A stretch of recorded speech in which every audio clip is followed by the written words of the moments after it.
Ito yung camera sa Leyte na naka-installed and naka-shared account po yung cellphone po natin.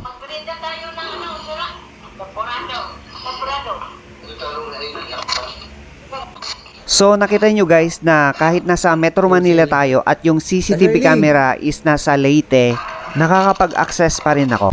So another day, another vlog mga ka-Bloom, and welcome back once again sa ating YouTube channel. For today's video guys is tuturuan ko po yung mga nasa ibang bansa kung paano mag-connect sa V380 Pro CCTV camera na naka-install po dito po sa Pilipinas. Kagaya po ng tanong ng isa nating viewers kung paano daw i-share sa kamag-anak abroad. Kaya naman guys, yun po yung gagawin po natin sa vlog na to.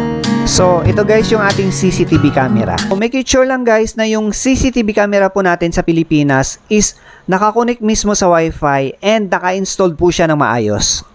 So, ito guys yung unang cellphone na na-installan ng V380 Pro apps, and dito na rin naka-installed yung ating CCTV camera.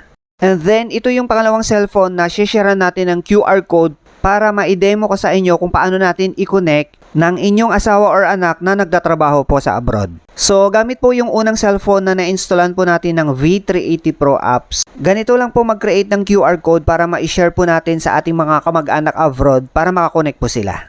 So, pagka-open po natin ng main account na V380 Pro sa ating cellphone, may makikita po tayong 3 dot. Dito po, yung itunuturo po natin, yun po yung ipipress po natin. So, ipress po natin dyan, may makikita po tayong share.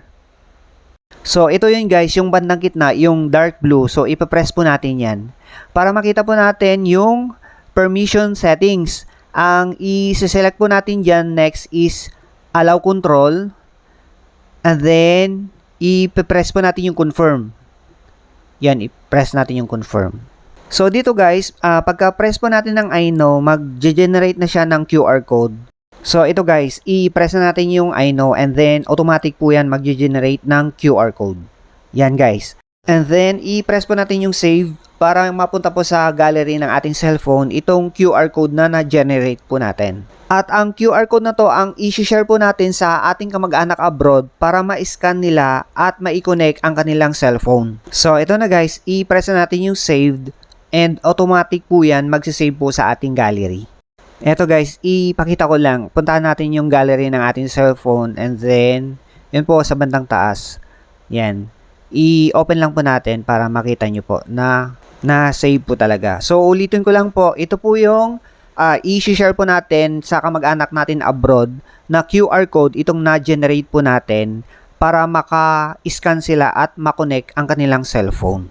Kapag na-share na natin yung QR code guys, ang gagawin po ng kamag-anak natin abroad na magko-connect ng kanyang cellphone is mag-create na po siya ng sarili niyang account na V380 Pro sa kanyang cellphone. So ganito lang po mag-create ng sariling account abroad. Gamit po ang inyong cellphone na connected sa internet, mag-download muna tayo sa Play Store ng V380 Pro na application. After po natin makapag-download, i-open na natin yung application and then i-checkmark lang natin yung I have read and agree and then i-press natin yung read and agreed. And then guys, i-slide left lang natin ng 2 beses para makita natin yung get started sa bandang baba ng ating cellphone. And then i-press po natin yan yung get started. So dito guys, mga kababayan natin OFW abroad, ang recommended po na ipang-register or ipang-create account is yung Gmail address po natin or yung email ad po natin. Pagka-press po natin ng register, ganito po yung magpapakita. So ang ilalagay po natin sa bandang taas na portion is yung kung saan po tayo nakatira ngayon or nakabase sa ibang bansa. Ang ibig kong sabihin guys, kung saan kayo kontinente nakatira or nakabase ngayon, yun ang isi-select po natin sa unang portion. So, kagaya po ng sample po natin, since Pilipinas is belong to Asian country, yung Asia po yung sinelect po natin and then press confirm. So, ito guys, yung mga lugar na pwedeng mag-connect. Africa, Asia, Europe, North America, Oceania, and South America. After nating maselect yung continent sa bandang taas, ilagay na po yung inyong email ad sa bandang babang portion and then i-press po natin yung next para masendan kayo ng 6 verification code sa inyong email address. Pagkatapos ma-receive yung 6 verification code guys, i-enter lang po sa 6 boxes na yan and then press next. After ma-verify yung 6-digit code, magpapaset na siya ng password. So, set password lang sa bandang taas and then re-enter lang sa bandang baba yung na-create mong password.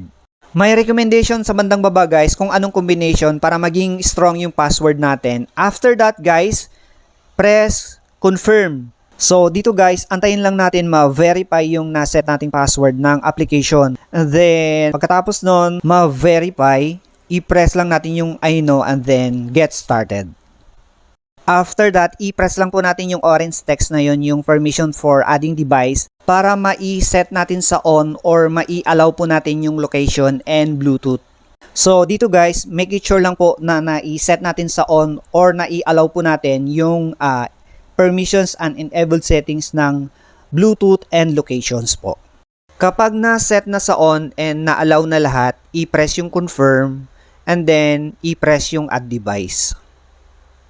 And then while using this app. So dito guys, mga mahal nating OFW abroad, pwede nyo nang i-scan yung QR code na na-share sa inyo para makakonect na kayo sa CCTV na naka-installed sa Pilipinas at makita nyo na araw-araw ang inyong mahal sa buhay. Para mapawi po ang inyong lungkot habang kayo nagtatrabaho abroad. So ito na guys, sundan nyo lang po kung paano natin i-scan. So mga OFW abroad, ganito lang po. After nyo ma-scan yung QR code na shinare sa inyo, ganito agad yung magpapakita guys, added successfully. So ang next is, pipili po tayo ng magiging pangalan ng CCTV na shinare po sa inyo sa Pilipinas. So pagkatapos nun guys, i-press na po natin yung view device. And then, connected successfully na po yan. So yun guys, nakita nyo po no, sobrang dali lang po kung tutuusin mag-connect ng additional cellphone sa pamamagitan po ng share account sa CCTV na naka-installed sa Pilipinas. Kagaya nga po sa pinakita natin kung paano sa vlog na to. Ito guys, sample po tayo. So dalawang cellphone na ang nakakonect sa isang CCTV camera. So ito guys yung cellphone na shinare natin ng QR code.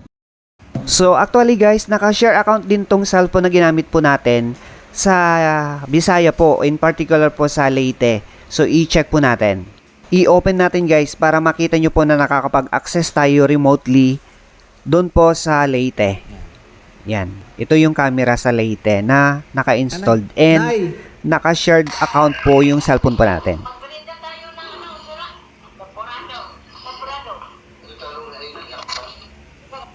So nakita nyo guys na kahit nasa Metro Manila tayo at yung CCTV camera is nasa Leyte, nakakapag-access pa rin ako.